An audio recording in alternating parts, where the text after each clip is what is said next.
This is where you want to land. The building is inside this area.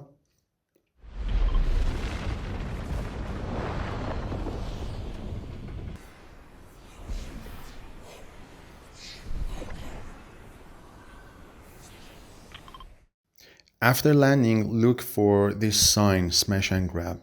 This is basically the name of the building. And there is also a guaranteed rare chest in it. So whenever you drop here, you can loot this rare chest. You see these non-hostile NPCs, once you start getting the gold, they become hostile, so be careful. And the alarm also goes off. You can destroy the alarm and make it stop.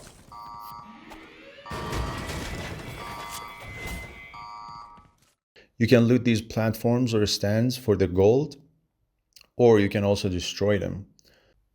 Either way, you'll get the gold.